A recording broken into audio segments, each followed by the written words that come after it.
চিরস্থায়ী অনিয়ম, বিতর্ক আর সমালোচনার বোঝা ছাপিয়ে দুর্দান্ত ফাইনালেই শেষ হলো বাংলাদেশ প্রিমিয়ার লিগের ১১তম আসর। রানবন্যার এক টুর্নামেন্ট শেষ হলো এবার। হাজারখানেক নিন্দা ছাপিয়ে দারুণ কিছু পারফরমেন্সের দেখা মিলেছে এবারের আসরে।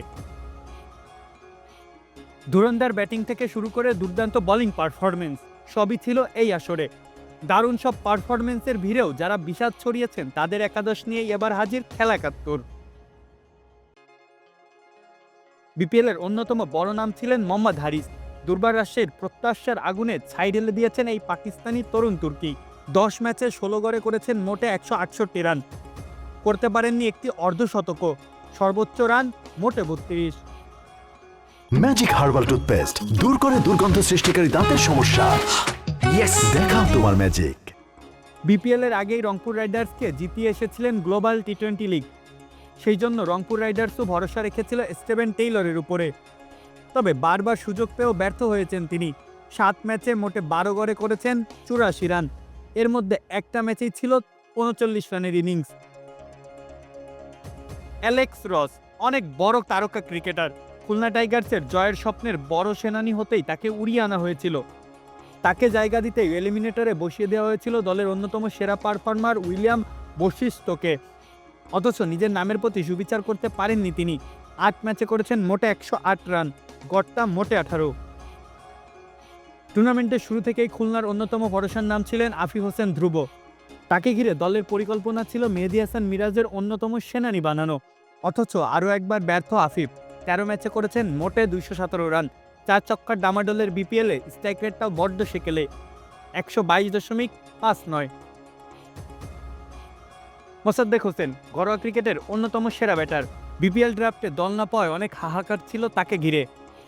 একরকম দর্শকদের প্রচণ্ড চাপেই দল পেয়েছিলেন এই বিপিএলে, কিন্তু তার পারফরমেন্স যেন প্রকাশ করলো তার প্রতি দলগুলার অনিচ্ছার যৌক্তিকতাকে। ৮ ম্যাচে ব্যাটে রান করেছেন সব মিলিয়ে ৩৬, গড়টা মোটে ৭.২০। হোক না অনূর্ধ্ব-১৯, বাংলার একমাত্র বিশ্বকাপজয়ী কাপ্তান তো আকবর আলী। তাকে ঘিরেই তো শত সহস্র আশা দেশের ক্রিকেটের। তবে সেই ২০২০ সালের পর থেকেই নিজেকে আর সেভাবে মেলে ধরতে পারেননি তিনি। আরও একবার বড় মঞ্চে ফ্লপ আকবর। ১২ ম্যাচে ২৩.৮৩ গড়ে করেছেন মোটে ১৪৩ রান। আরিফুল হক ঘরোয়া ক্রিকেটের অন্যতম তারকা বর্ষিয়ান এই ক্রিকেটারের উপরেই ভরসা রেখেছিল সিলেট স্ট্রাইকার্স। তবে এলোমেলো দলের ছন্নছাড়া অধিনায়ক হিসেবেই বিপিএল শেষ করলেন তিনি। ১২ ম্যাচে ১৮ গড়ে রান করেছেন মোটে ১৬৩। ক্যাপ্টেন লিডিং ফ্রম দ্য ফ্রন্টের জায়গায় দলকে পিছিয়ে নিতেই যেন বেশি ভূমিকা ছিল তার। এই ফ্লপ একাদশের অধিনায়কও তাই তিনি। বিপিএলে নাগিন সেলিব্রেশন করেই একসময় আলোচনার কেন্দ্রবিন্দুতে চলে এসেছিলেন নাজমুল ইসলাম অপু।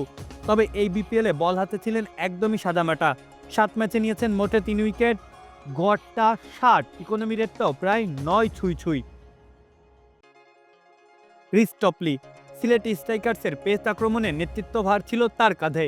যদিও প্রায় ১০ ইকোনমি রেটে ৭ ম্যাচে পেয়েছেন মোটে ৪ উইকেট, তার উপর সিলেট স্ট্রাইকার্সের প্রত্যাশার বারুদে জল ঢেলে দিয়েছেন তিনি।